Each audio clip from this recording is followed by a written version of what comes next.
केंद्रीय वित्त मंत्री निर्मला सीतारमण आज वित्त वर्ष 2026-27 का बजट पेश की। करीब एक दशक में ये पहला मौका है जब संसद में बजट रविवार को पेश किया जा रहा है। वित्त मंत्री ने बजट में अगले 5 वर्षों के लिए 10,000 करोड़ रुपए के प्रावधान के साथ बायोफार्मा शक्ति का प्रस्ताव पेश किया है। साथ ही बजट में देशवासियों को कई बड़ी सौगात दी। आम बजट को मध्य प्रदेश के deputy CM Jagdish Devda, cabinet मंत्री विश्वास सारंग और विधायक रामेश्वर शर्मा ने ऐतिहासिक और विकसित भारत 2047 को समर्पित बजट बताया। वहीं विपक्ष कांग्रेस और आम आदमी पार्टी के आम बजट को निराशाजनक बताया। वर्ष 2026-27 का बजट यशस्वी प्रधानमंत्री नरेंद्र मोदी जी के मार्गदर्शन में भारत सरकार की वित्त मंत्री आदरणीय निर्मला सीतारमण जी ने आज लोकसभा में वर्ष 2026-27 का बजट पेश किया है। मैं उनको बहुत बधाई और शुभकामनाएं देता हूं और यशस्वी प्रधानमंत्री जी के नेतृत्व में मार्गदर्शन में आज जो बजट पेश हुआ है, यशस्वी प्रधानमंत्री जी का जो संकल्प है कि 2047 में हमारा देश विकसित राष्ट्रों की श्रेणी में नंबर 1 पर आएगा, यह बजट निश्चित रूप से उस संकल्प को पूरा करने वाला बजट है। मिशन 2047 जो विकसित भारत 2047 को समर्पित बजट जो 2026-27 का है, निश्चित रूप से सबका साथ सबका विकास इसी परिकल्पना को पूरा करने वाला यह बजट आज पेश हुआ है। विभिन्न क्षेत्रों में जैसा कि मोदी जी ने 4 वर्गों के बारे में बात की है, गरीब, किसान, युवा और महिला, 4 वर्गों के बारे में, तो मुझे लगता है कि आज जो बजट हमने सुना है, निश्चित रूप से सबका साथ सबका विकास इसी परिकल्पना को पूरा करने वाला यह बजट है। मुख्य रूप से बहुत सारी बातें, जैसे बहुत गंभीर बीमारियों के लिए भी उन्होंने करों में छूट दी है। जो सीमा शुल्क लगता था उस पर, जो गंभीर बीमारियां होती है उस पर भी सीमा शुल्क पर काफ़ी छूट है। करों में भी बहुत सारी छूट इस बजट में हुई है और निश्चित रूप से एक बड़ा जो राष्ट्रीय जलमार्ग 20 राष्ट्रीय जलमार्ग भी नए शुरू करने का भी उन्होंने आज इस बजट में प्रावधान किया है और भी अनेक ऐसे प्रावधान किए। गांव, गरीब, किसान, मजदूर, महिलाएं, सभी वर्गों का सर्वस्पर्शी सभी वर्गों को छूता हुआ यह केंद्र का बजट है। मैं निश्चित रूप से एक इस अवसर पर यह जरूर कहना चाहूँगा कि पूरे देश में भारतीय जनता पार्टी ने यह व्यवस्था की है कि आज इस 26-27 का जो बजट पेश हुआ है, इसको सभी जिलों में, प्रदेश मुख्यालय पर भी, जिले जिले में, मंडल स्तर पर हमारे पदाधिकारियों ने, कार्यकर्ताओं ने बैठ कर के स्क्रीन लगा करके इस बजट को सुना है और गंभीरता से इस बजट को देखा है। निश्चित रूप से पूरी भारतीय जनता पार्टी के सभी पदाधिकारियों ने, कार्यकर्ताओं ने आज यहाँ पर उसी कड़ी में भोपाल कार्यालय पर भी हमारे अनेक वरिष्ठ जन, मंत्रीगण, विधायक, सांसद आज सभी यहाँ पर मौजूद थे। भारतीय जनता पार्टी के हमारे जिले के प्रदेश के महामंत्री भाई राहुल जी, हमारे मीडिया के प्रभारी आदरणीय आशीष जी और भी हमारे कई पदाधिकारी आज इस कार्यक्रम में मौजूद थे और मुझे खुशी है इस बात की कि जो बजट आया है वो जनता का बजट है, जनता के लिए है और जनता को समर्पित बजट है। इसलिए यशस्वी प्रधानमंत्री जी को भी हम बधाई देते हैं और भारत सरकार की वित्त मंत्री निर्मला सीतारमण जी को भी हम बहुत बहुत बधाई देते हैं, शुभकामनाएं। इतना बेहतर बजट, मुझे लगता है कि इसी से वो विचलित होकर के ये विपक्ष बात कर रहा है। 12 लाख करोड़ का बहुत बड़ा बजट प्रस्तुत किया है और ये जनता के लिए, जनता को समर्पित और सबका साथ सबका विकास, इसी प्रकार ये बजट प्रस्तुत हुआ है। धन्यवाद। भारत के प्रधानमंत्री आदरणीय नरेंद्र मोदी जी के नेतृत्व में हमारे केंद्रीय वित्त मंत्री सीतारमण जी ने जो पूरा बजट प्रस्तुत किया है, वो बजट गांव का है, गरीब का है, किसान का है, बहनों का है, छात्रों का है और खिलाड़ियों का है। लोक कल्याण का बजट है। ग्रामीण रोजगार को बढ़ावा देने के लिए विकसित भारत स्कीम एआई के माध्यम से कैसे जनरेट होगा, विभिन्न भाषाओं का प्रयोग कैसे होगा, उस दिशा में भी ये बहुत महत्वपूर्ण बजट है। कुल मिलाकर हिंदुस्तान के सर्वांगीण विकास के लिए, जिसमें उद्योग जगत को भी क्या क्या राहत दी जाए और कैसे कैसे विस्तार उसका किया जा सकता है, और भारत में नए रोजगार के क्या नए आयाम हो सकते हैं और जलवायु मार्ग कैसे तैयार और सुगम हो सकते हैं, उन सारी दृष्टि इसमें दिखाई गई। हाई स्पीड की ट्रेनों की भी चर्चा इसमें की गई है। कुल मिलाकर ये संपूर्ण विकसित भारत का बजट है।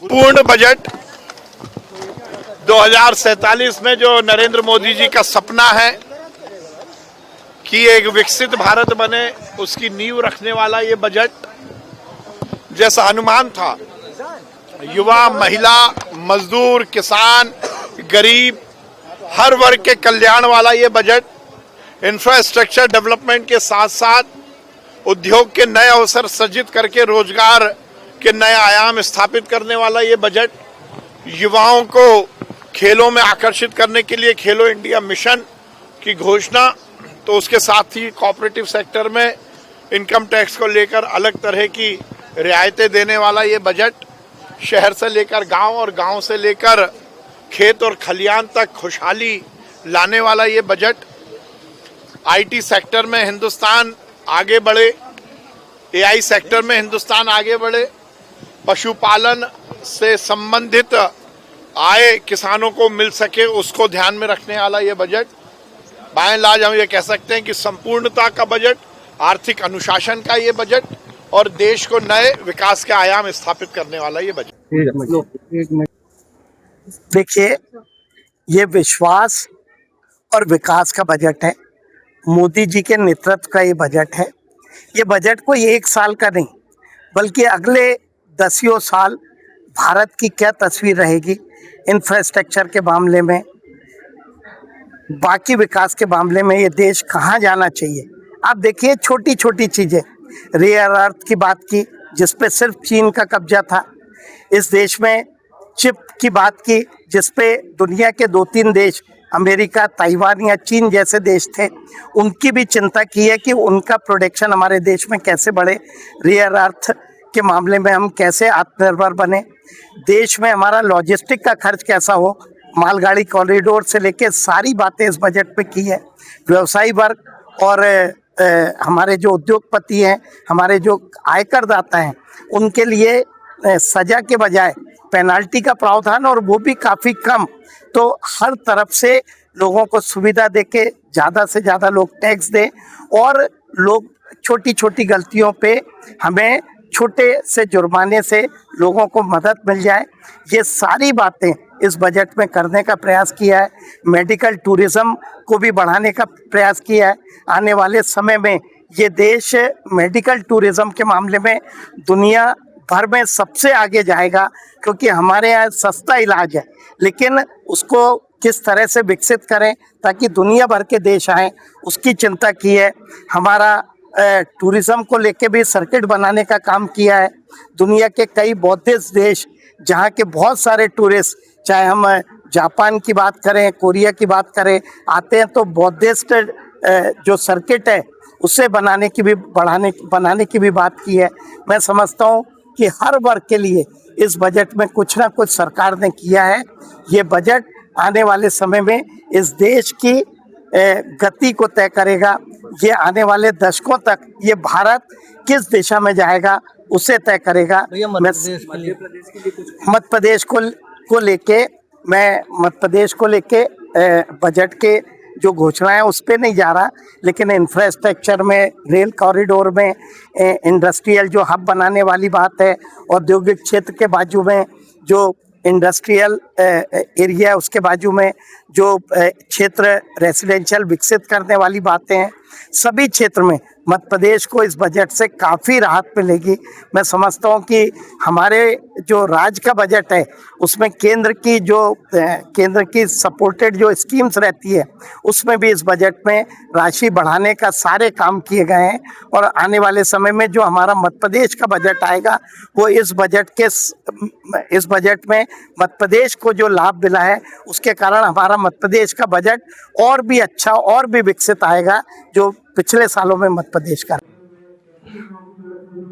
केंद्रीय बजट आया, केंद्रीय बजट के अंदर कोई किसानों के लिए नई बात नहीं, मोदी जी हमेशा कहते रहे 2014 से हम किसानों की आय दुगनी करेंगे। मध्य प्रदेश के किसान परेशान रहे एमएसपी को लेके, मक्का को लेके।